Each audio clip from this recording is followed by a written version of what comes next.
আচ্ছা, দীঘাপুরীর বাইরেও আবার এত সুন্দর একটা জায়গা আছে নাকি? সো হাই, আমি পাখি। আমি হঠাৎ করে চলে গিয়েছিলাম পুরুলিয়াতে। প্রথমেই কথাটার বলার একটাই কারণ হচ্ছে আমি এর আগে কখনো দীঘাপুরীর বাইরে কোথাও যাইনি। তাই বেশি সময় নষ্ট না করে হুট করে প্ল্যান করে হুট করেই বেরিয়ে পড়েছিলাম পুরুলিয়ার উদ্দেশ্যে। কারণ আমি জানি বেশি ভাবলেই প্ল্যান ক্যান্সেলও হয়ে যেতে পারে, তাই রিস্ক নিইনি আর। তাই তো পরীক্ষার নোটিশকে তুড়ি মেরে উড়িয়ে দিয়ে আমরা খুব ভোর ভোর বেরিয়ে পড়েছিলাম পুরুলিয়ার জন্য। একদিকে যেমন মনে ভয় ছিল কিভাবে এতটা রাস্তা যাব, তেমনি আরেক দিকেও ছিল এক্সাইটমেন্ট, প্রথমবার পাহাড় দেখার এক্সাইটমেন্ট। যেদিনকে আমরা বেরিয়েছিলাম সেদিনকে ভোরবেলা ভীষণ কুয়াশা ছিল রাস্তায়।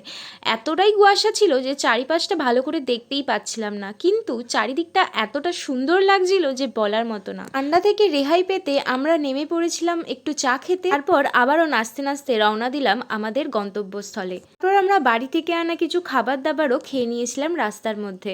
যেহেতু আমরা প্রথমবার পুরুলিয়া যাচ্ছি, তার সাথে আবার বাই রোড যাচ্ছি, যার জন্য মনে ভয় ছিল রাস্তায় কোনো খাবার দাবার পাবো কিনা। তাই তো ভোর 3টের সময় উঠে আমরা খাবার দাবার বানিয়ে নিয়ে গিয়েছিলাম। যেতে যেতে এরকম একটা সুন্দর জায়গা আমরা দেখতে পেয়ে একটু ফটোশ্যুটও করে নিয়েছিলাম। দেন আবারও নাচতে নাচতে আমরা আবারও গন্তব্যস্থলের দিকে এগিয়ে যাচ্ছিলাম।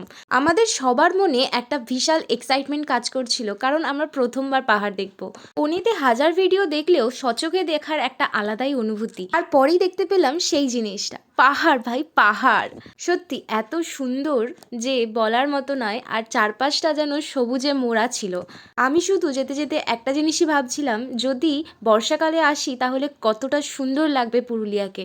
এরকম চারপাশে পাহাড়, তার মাঝে বন, আর তার মাঝখান দিয়ে রাস্তা, আর সেই রাস্তা দিয়ে আমরা চলে যাচ্ছি।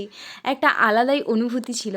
এরকম সুন্দর প্রকৃতির দৃশ্য দেখতে দেখতে আমরা পৌঁছে গিয়েছিলাম আমাদের হোটেলে।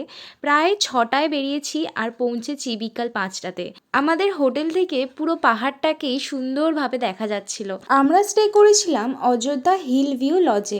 এই হোটেলটার রুমগুলো বেশ পরিষ্কার পরিচ্ছন্ন ছিল আর বেশ বড় ছিল। আমরা ডবল বেড নিতে চেয়েছিলাম, বাট প্রত্যেকটা ডবল বেড রুমই কিন্তু বুক ছিল। দ্যাটস ওয়াই আমাদেরকে একটা বেডের মধ্যেই গোতাগুতি করে ঘুমাতে হয়েছে। তোমাদের যদি কোনো ডিটেলস জানার থাকে তাহলে আমাকে কমেন্ট করো, আমি বলে দেবো। আর আজকের জন্য এটুকুই। নেক্সট পার্ট খুব তাড়াতাড়ি আসছে। টাটা। আর আমার পেজটাকে ফলো